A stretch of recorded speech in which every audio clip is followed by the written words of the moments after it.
Good evening बच्चों। आज मैं आप लोगों को पढ़ाने जा रहा हूँ प्रॉपर्टीज ऑफ डिटरमिनेंट। एक्सरसाइज 4.2 के लिए बहुत बहुत ज़रूरी है। और ये मान लीजिए एक्सरसाइज 4.3 भी इसी कंडीशन से क्या होगी, सॉल्व होगी। तो अच्छे तरीके से प्रॉपर्टीज़ को लिखते चलना, समझते चलना। भले इस लेक्चर को 2 बार देखना, उसके बाद मैं आपको क्वेश्चन कराऊंगा तो ये सारी प्रॉपर्टीज़ वहाँ पर यूज़ होंगी। तो इसलिए आप लोगों को बहुत बारीकी से समझ में आनी चाहिए। और इन प्रॉपर्टीज़ के लगाने का फ़ायदा ये होता है कि अभी तक हम लोग पूरा का पूरा 3x3 का डिटरमिनेंट खोलते थे, तो वहाँ आपको खोलने की जरूरत नहीं पड़ेगी, आपका आंसर बहुत जल्दी आ जाएगा। ठीक है, और बहुत से लेंदी क्वेश्चन आपके बहुत चुटकियों में क्या हो जाएंगे, सॉल्व हो जाएंगे। ठीक है, देखते चलिए यार। सबसे पहले नंबर की प्रॉपर्टी ये है, the value of the determinant remains unchanged if its row and columns are interchange. पहले नंबर की प्रॉपर्टी क्या है, द वैल्यू ऑफ डिटरमिनेंट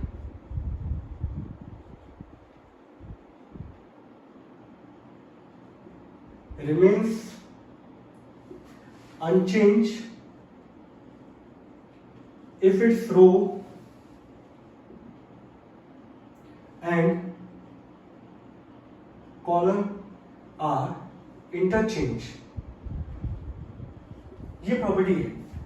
तो कुल मिला के प्रॉपर्टी कहना क्या चाह रही है बच्चों, प्रॉपर्टी कहना ये चाह रही है कि आपके डिटरमिनेंट की वैल्यू पे कोई इफेक्ट नहीं आएगा अगर आप उसकी रो और कॉलम को क्या कर देते हैं बच्चों, इंटरचेंज कर देते हैं। इंटरचेंज का मतलब ये है, मैंने आपको बताया था कि भाई रो को कॉलम में इंटरचेंज करने का मतलब जो होता है उसको हम लोग बोलते हैं बच्चों ट्रांसपोज।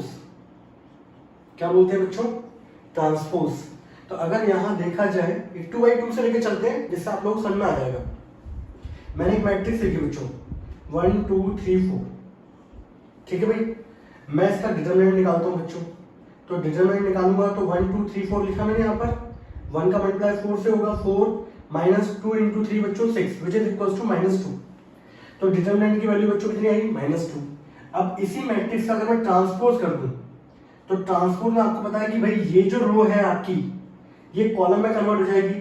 तो ये रो आपकी हॉरिजॉन्टल लिखी हुई है, कैसे लिख दी जाएगी भाई, अगर मैं इस मैट्रिक्स का ट्रांसपोज करूंगा तो ये हो जाएगा 1 और 3, और दूसरी वाली रो को आप कॉलम में क्या कर दोगे, कन्वर्ट कर दोगे।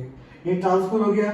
अब ट्रांसपोज का अगर मैं बच्चों डिटरमिनेंट निकालूं तो 1 3 2 4 लिखेंगे। 1 का मल्टीप्लाई 4 से होगा 4, 3 का मल्टीप्लाई 2 से होगा 6, आंसर कितना आ गया, -2। तो किसी भी मैट्रिक्स का मैं 2x2 लेके चल रहा हूं क्योंकि जल्दी समझ में आ जाएगा। ठीक है, वही सारी कंडीशन 3x3 पे भी एप्लीकेबल है। तो किसी भी मैट्रिक्स का आप ट्रांसपोज करोगे तो आपकी डिटरमिनेंट की वैल्यू कभी चेंज नहीं होगी। तो पहली वाली प्रॉपर्टी का कहना ये है कि डिटरमिनेंट ऑफ ए बराबर होता है डिटरमिनेंट ऑफ ए ट्रांसपोज। और एनसीईआरटी के क्वेश्चन नंबर 6 में ये प्रॉपर्टी अप्लाई करूंगा मैं। ठीक है, प्रॉपर्टी समझ में आ गया। किसी भी मैट्रिक्स आप ट्रांसपोज कर दो, उसके डिटरमिनेंट की वैल्यू पे कोई इफेक्ट नहीं आता। Property number 1। ठीक है, आगे बढ़ूं।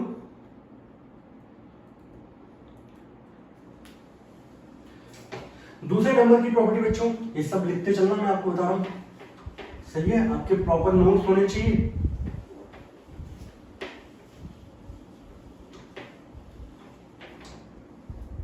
दूसरे नंबर की प्रॉपर्टी क्या कहती है बच्चों, बहुत आसान है भाई। इफ एनी टू रो और कॉलम आर आइडेंटिकल, ये सब प्रॉपर्टीज आपकी एनसीईआरटी में लिखी हुई है, बस समझाने का तरीका अलग होगा। इफ एनी टू रो और column are identical then value of determinant is 0। कहने का मतलब बच्चों क्या है, मान लीजिए मैंने एक डिटरमिनेंट लिखता हूं 1 2 3 और यहां लिखता हूं 2 4 6 एंड 2 4 6। ठीक है, यहाँ एक डिटरमिनेंट लिखता हूँ भाई 1 3 5 और 3 2 -1 0 एंड 1 3 5। ठीक है, अगर आप यहाँ पे देख रहे होगे तो ये कॉलम नंबर बच्चों कौन सा है, 2, ये कॉलम नंबर कौन सा है, 3। तो C2 and C3 are identical. ठीक है, यहाँ आप देख रहे होगे तो ये आपकी पहले नंबर की रो है, ये कौन से नंबर की रो है बच्चों, 3rd नंबर की रो है। तो यहाँ पर R1 and R3 are identical. तो आपको यहां पर जैसे आपको दिख गया कि 2 रो या 2 कॉलम कोई भी सेम हो गए, तो इसका आंसर मतलब क्या आ गया भाई, डिटरमिनेंट ऑफ ए की वैल्यू कितनी होगी, 0। सेम, यहाँ पे दोनों सेम हो गए, तो डिटरमिनेंट ऑफ ई की वैल्यू बच्चों कितनी होगी 0। आप इसको अपना जो लॉन्ग वाला मेथड है सही है, उससे आप सॉल्व करोगे तो भी इसका आंसर कितना आएगा 0। अगर आपको चेक करना है तो आप उसको निकालो, उसको सॉल्व करो, आपका आंसर कितना आएगा बच्चों 0। प्रॉपर्टीज का यूज ये रहता है कि हम बिना सॉल्व किए डायरेक्ट लिख देते हैं भाई कि यहाँ पर ये आइडेंटिकल है, हमारा आंसर क्या हो जाएगा 0 हो जाएगा। कोई दिक्कत? नोट करना है इसको।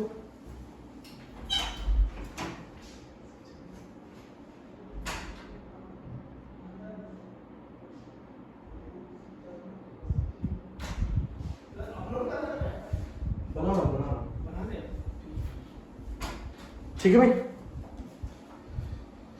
इसमें कोई डाउट किसी बच्चे को?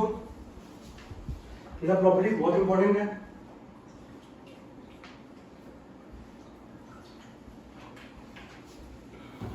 चलिए तीसरे नंबर की, इसको भी डाल दो जरा, लिखते चलना हर एक चीज, ये सब चीजें आगे चल के यूज होंगी, मैं आपको बता रहा हूं। तीसरे नंबर की प्रॉपर्टीज, मैं एक क्वेश्चन भी कराऊंगा आप लोगों को, ये तो मैंने कराई दी आप लोगों को। आपकी एनसीईआरटी में एग्जांपल नंबर 8 है, याद कर सकते हो, वहां पे ये लिखा हुआ है बच्चों। चलिए मैं आपको बताता हूँ, पहले मैं समझा दूँ सारी प्रॉपर्टीज। प्रॉपर्टी नंबर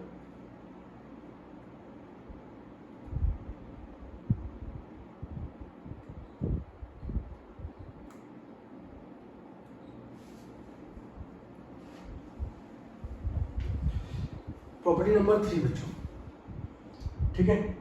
पहली प्रॉपर्टी हम लोगों ने पढ़ी थी कि ट्रांसपोज करने पे डिटरमिनेंट की वैल्यू पे कोई इफेक्ट नहीं आता, तो डिटरमिनेंट ऑफ ए ट्रांसपोज बराबर होगा डिटरमिनेंट ऑफ ए।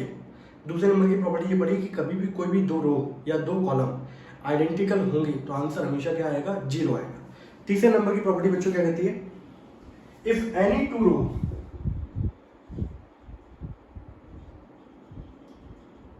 और column are interchange, if any two row or column are interchanged, then sign of determinant, ऐसे लिख दो शॉर्ट फॉर्म में, चेंजेस। ये प्रॉपर्टी बहुत अच्छी है बच्चों। अगर कोई भी दो रो या दो कॉलम आप इंटरचेंज करते हो, उनकी पोजीशन चेंज करते हो, तो डिटरमिनेंट का साइन क्या हो जाएगा, चेंज हो जाएगा। समझाने का मतलब ये है, मान लीजिए ये लिखा 1 2 3, ये 4 5 6 7 8 9, ठीक है भाई। मैंने यहाँ पर आपको बताया ये पहली वाली रो है, हॉरिजॉन्टल लाइन को रो बोलते हैं, ये दूसरी वाली रो है, ये तीसरी वाली रो है।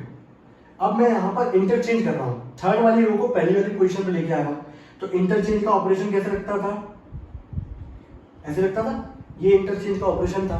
तो मैं पहली वाली रो की जगह किसको लेके आ रहा हूँ, थर्ड रो को, तो आपकी थर्ड रो तो आ जाएगी यहाँ पर, यहाँ आ जाएगा 1 4 7, सेकंड वाली पोजीशन पे 2 5 8 था। बस अभी ये क्या था, पूरा का पूरा प्लस का था, बाहर साइन क्या आ जाएगा, माइनस। मान लो किसी का मन नहीं भरा, उसने बोला सर मुझे फिर से इंटरचेंज करना है, मुझे R2 और R3 को इंटरचेंज करना है। ये R2 है ये वाली, और ये कौन सी है R3। अब इनको इंटरचेंज कर रहे हैं तो ऑपरेशन ऐसा लगेगा बच्चों। अब मैंने इसको इंटरचेंज किया तो 3 6 9 1 4 7 3 5 8, फिर से क्या आएगा, माइनस। पहले से माइनस था तो नेगेटिव नेगेटिव क्या हो जाएगा, पॉजिटिव। तो कभी भी आप किसी भी रो या किसी भी कॉलम को इंटरचेंज करोगे तो हमेशा क्या आता है, माइनस साइन चला आएगा, ठीक है।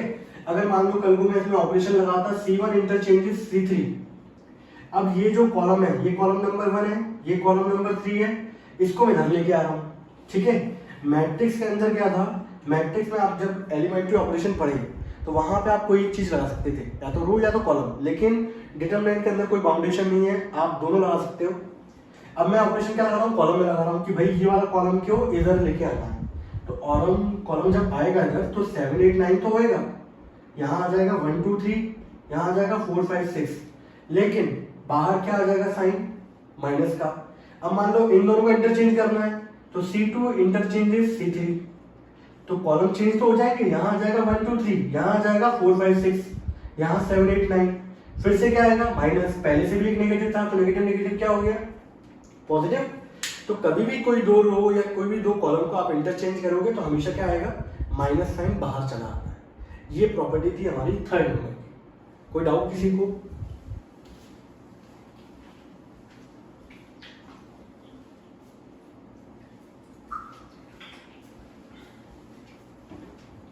ठीक है भाई, ये सब प्रॉपर्टी आपको अच्छे से आनी चाहिए, इसलिए मैं इसको वीडियो बना रहा हूँ भाई, ताकि आप लोग उसको अच्छे से देख सको, इंटरचेंज का ऑपरेशन कैसे लिखे जाते हैं वो सब चीजें देख सको। चलिए भाई चलो गुरु, प्रॉपर्टी नंबर बच्चों fourth, if each element of a row और column,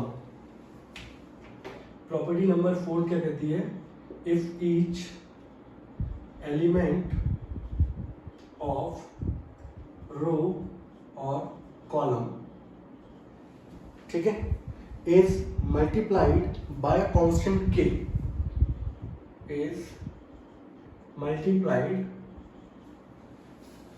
bye a constant that is k, ठीक है, then its value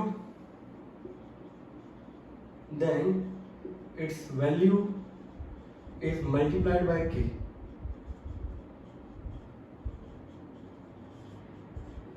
ठीक है भाई, ये लिखा है ना, if each element of a row or column is determinant is multiplied by a constant k, then its value get multiplied by k,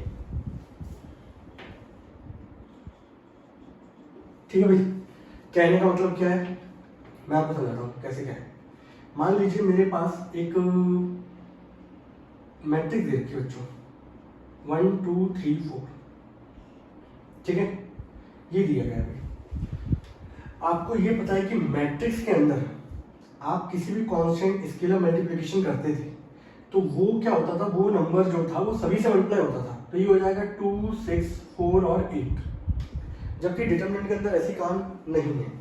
अगर मैं इसका डिटरमिनेंट निकालता हूँ बच्चों तो डिटरमिनेंट क्या होगा 1 2 3 4, ठीक है। अब इसके डिटरमिनेंट को अगर मैं किसी नंबर से मल्टीप्लाई कर रहा हूँ, ठीक है, मान लो फॉर एग्जांपल मैंने 2 से मल्टीप्लाई किया इसके डिटरमिनेंट को, तो डिटरमिनेंट में प्रॉपर्टी क्या होती है बच्चों, मैट्रिक्स में प्रॉपर्टी यही था कि वो नंबर सभी से मल्टीप्लाई होगा, लेकिन डिटरमिनेंट के अंदर प्रॉपर्टी होती है कि वो किसी भी एक रो या किसी एक कॉलम से होगा, सभी से मल्टीप्लाई नहीं होता। फिर आप पे डिपेंड करेगा कि भाई आप कौन सी रो में करवाना चाहते हो या आप कौन से कॉलम में करवाना चाहते हो। तो अगर देखा जाए भाई इसका आंसर आएगा 4 minus 6 which is equals to -2। अब आप इसका मल्टीप्लाई कर रहा हूं मैं 2 से, तो मेरे ऊपर डिपेंड करता है कि भाई मैं पहली रो में करना चाहता हूँ कि दूसरी वाली रो में करना चाहता हूँ, कि पहले वाले कॉलम में करना चाहता हूँ कि दूसरे वाले कॉलम में। तो 2 का मल्टीप्लाई मान लो मैंने पहली वाली रो में करा दिया, 2 6 2 4। तो ये प्रॉपर्टी ये कह रही है कि भाई अगर आप किसी डिटरमिनेंट को किसी वैल्यू से मल्टीप्लाई करते हो तो वो पर्टिकुलर डिटरमिनेंट की जो वैल्यू है वो भी उससे मल्टीप्लाई हो जाएगी। यानी कि इस डिटरमिनेंट की वैल्यू -2 आ रही थी, अभी इस डिटरमिनेंट को मैंने 2 से मल्टीप्लाई किया तो ये वैल्यू भी 2 से क्या हो जाएगी मल्टीप्लाई, तो आंसर कितना आना चाहिए -4। अब इसको अगर मैं सॉल्व करूंगा तो 2 4 जा 8 2 6 जा 12, आंसर कितना हो गया -4। अच्छा इसको मैं अगर 3 से मल्टीप्लाई कर देता मान लो, तो मेरे ऊपर डिपेंड करता है कि मैं किसी रो में कराना चाहूंगी किसी कॉलम में। मान लो मैंने कॉलम में करा दिया, ये कितना हो जाएगा, ये 3 ये 6 ये 3 ये 4।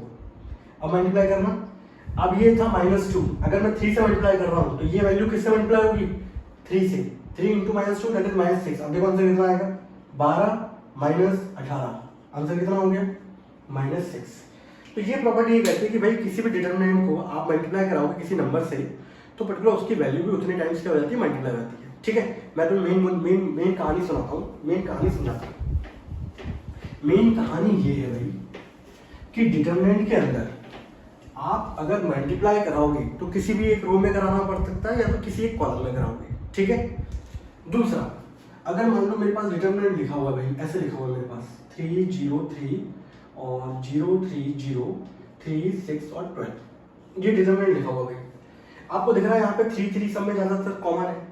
अब यहाँ पर क्या है, अंतर क्या है, आप जब कॉमन निकालोगे तो भी किसी एक रो से निकालना पड़ेगा या तो किसी एक कॉलम से। अगर मान लो मेरी इच्छा ये है कि मैं यहाँ से 3 कॉमन निकालना चाहता हूँ तो पहले मैंने 3 यहाँ से निकाला भाई, तो यहाँ कितना हो जाएगा 101, यहाँ कितना होगा 036 3012। मेरी इच्छा है कि फिर मैं यहाँ से भी कॉमन निकाल लूँ भाई 3, तो एक 3 बाहर आ जाएगा, यहाँ कितना हो जाएगा बच्चों 1 और यहाँ क्या हो जाएगा 2। मेरी इच्छा है कि मैं यहाँ से भी कॉमन निकालना चाहता हूँ, तो एक 3 और आ जाएगा, यहाँ कितना हो जाएगा 1 0 और ये कितना हो जाएगा 4। तो कुल मिला के डिटरमिनेंट के अंदर आप अगर कभी मल्टीप्लाई करना चाहते हो किसी नंबर का, तो भाई किसी एक रो में होगा या तो किसी एक क्या होगा कॉलम में होगा। और अगर आप कॉमन निकालना चाहते हो तो किसी एक रो से निकालना पड़ेगा या किसी एक कॉलम से निकालना पड़ेगा। इतनी बात समझ में आ गई? इसमें कोई डाउट किसी को? ठीक है। मैट्रिक्स में सभी को बांट दिया जाता था, लेकिन इसके अंदर सभी को ऐसे बांटा बांटी नहीं चलेगी। आप किसी एक रो में मल्टीप्लाई कर सकते हो या किसी एक कॉलम में। ऐसी कॉमन भी किसी एक रो से निकाल सकते हो, कॉमन भी किसी एक कॉलम से निकाल सकते हो। ठीक है। 4th नंबर की प्रॉपर्टी होगी भाई, ये सब प्रॉपर्टी यूज होगी। बस आप लोग एक बार अच्छे तरीके से समझ लेना, उसके बाद हम क्वेश्चन कराएंगे, बड़े अच्छे तरीके से समझ आएगा।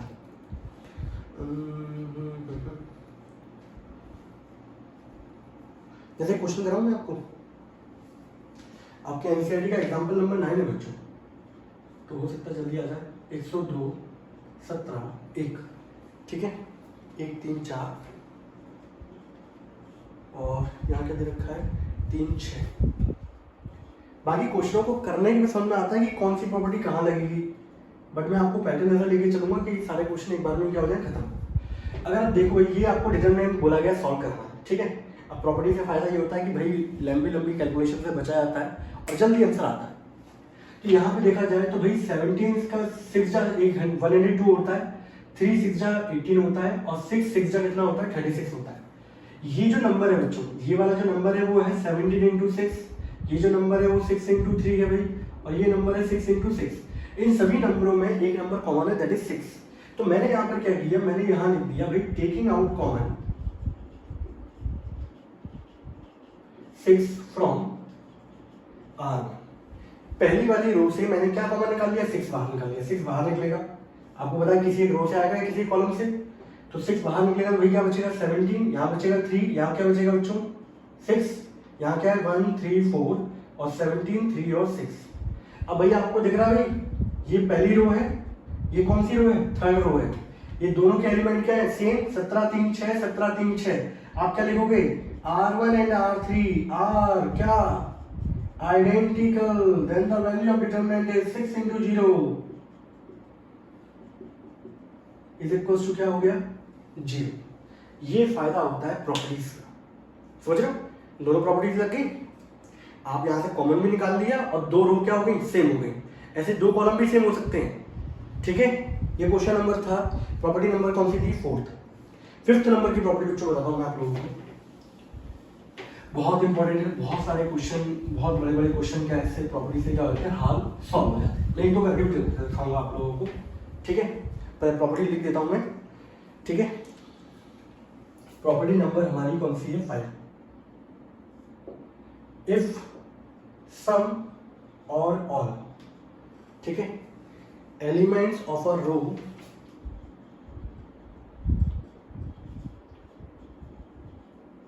or column, if some or all elements of a row or column of a determinant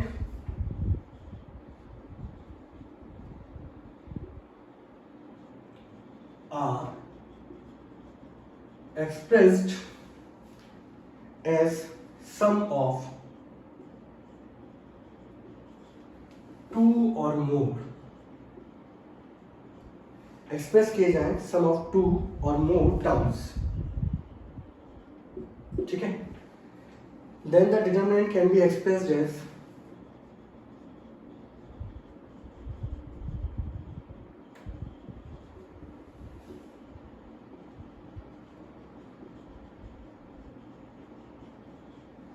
determinant can be expressed as sum of 2 or more determinant।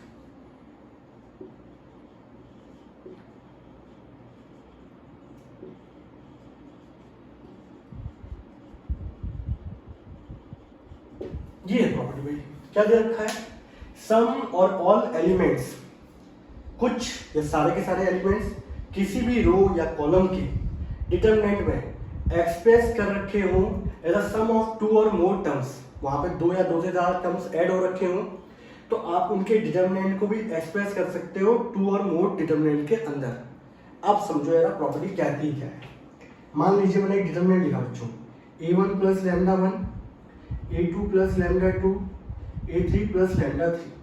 ठीक है, समझ रहे हैं? अभी क्वेश्चन करेंगे हम लोग b1 b2 b3 c1 c2 c3।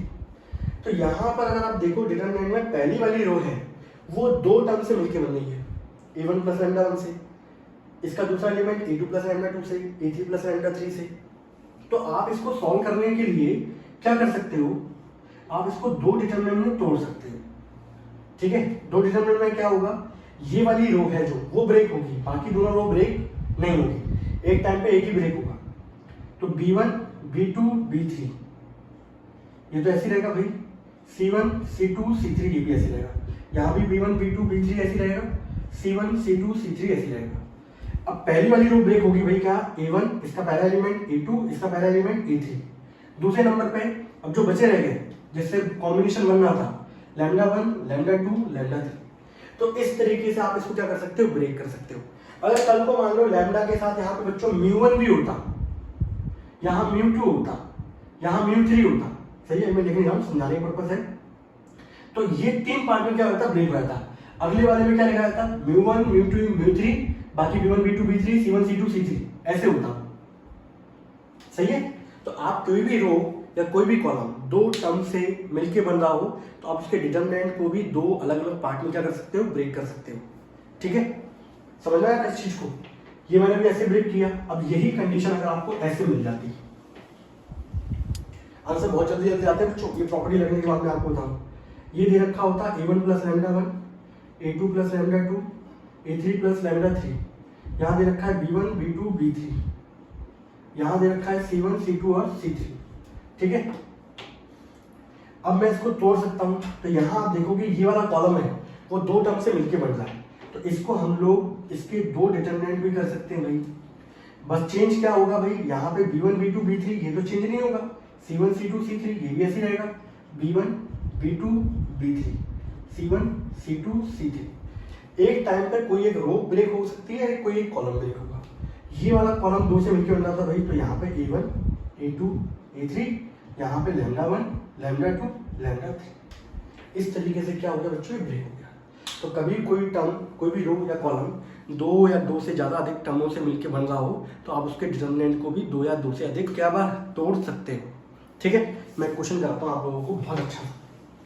ठीक है, आपको समझ में आएगा कि भाई प्रॉपर्टीज लगने से वैसे बहुत सारी प्रॉपर्टीज होती हैं, बच्चे के दिमाग में बहुत सारे तरीके आते हैं। सही है, जब मैं आपको कराऊंगा तो मैं आपको बताऊंगा भाई हाँ ये इस तरीके से भी हो सकता था क्वेश्चन। ठीक है, अभी उदाहरण के लिए मैं आपको बता देता हूँ कि भाई क्वेश्चन कैसे होना है। जैसे आपको क्वेश्चन नंबर एग्जांपल नंबर 10 दे रखा है बच्चों। ठीक है, एग्जांपल नंबर 10 क्या दे रखा है, ax b y c z। ठीक है, यहाँ दे रखा है a plus 2x b plus 2y c plus 2z। ठीक है भाई, और मुझे बोला गया है एक साथ शो करना है कि भाई यहाँ पर इसका डिटरमिनेंट की वैल्यू क्या आएगी बच्चों, 0 आएगी, शो करना है मुझे। तो मैंने बच्चों यहाँ पर डिटरमिनेंट लिखा है। ठीक है, मैंने यहाँ पे लिखा भाई ए, मैं डायरेक्ट लेके चल रहा हूँ।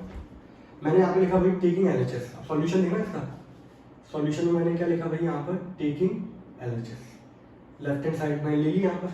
ठीक है भाई, अब मुझे पता है कि भाई यहाँ पर जो दूसरी वाली रो है वो दो टर्म से मिलकर बन रही है, इसको मैं तोड़ सकता हूँ। मैंने यहाँ पे लिख दिया ABC, यहाँ लिख दिया XYZ प्लस यहाँ भी क्या होगा ABC, यहाँ क्या हो जाएगा XYZ। ये दो से मिलकर बन रहा था तो बच्चों ABC पहले वाले में आ गया, दूसरे वाले में क्या आएगा 2x 2y 2z। बोलो यस और नो। आपको यहाँ दिख रहा होगा कि भाई पहली वाली रो और तीसरी वाली रो ये क्या है, सेम, तो इसकी वैल्यू क्या आ जाएगी, 0। आपको पता है किसी भी रो या किसी भी कॉलम से आप कॉमन निकाल सकते हो। आपको दूसरी वाली रो में कॉमन क्या दिख रहा है भाई, 2, तो 2 यहाँ से अगर कॉमन निकालोगे तो यहाँ 2 बाहर आ जाएगा। अब आपको फिर से दिख रहा होगा कि भाई ये वाली रो, सेकंड रो और थर्ड रो ये क्या हो गई, आइडेंटिकल। यहाँ कौन सी रो थी, R1 and R3 are identical. यहाँ पे पहली और तीसरी वाली रो थी, sorry R1 and R2 are identical. यहाँ पे कौन सी है, R2 and R3 are identical. तो भाई 2 इंटू 0 आंसर कितना आ गया आपका 0, हेंस क्या हो गया सॉल्व हो गया। ना आपको एक्सपेंड करना पड़ा ना कुछ करना पड़ा। ये फायदे होते हैं किसके प्रॉपर्टीज के। मैं आपको एक क्वेश्चन और लेता हूँ, ठीक है, आप लोगों को बहुत अच्छा लगेगा, मजा भी आएगा। अभी कुछ क्वेश्चन दूंगा मैं, अभी के लिए मोड पे तो कराना क्या होगा, थोड़ा सा ज़्यादा दुखदाई हो जाएगा वो आप लोगों के लिए। आपकी एक एनसीईआरटी का क्वेश्चन है, मतलब बहुत सारे तरीके होते हैं बच्चों किसी क्वेश्चन को डील करने के, बस आपके दिमाग में प्रॉपर्टी सही तरीके से क्या होनी चाहिए, दिमाग में बैठी होनी चाहिए, ठीक है।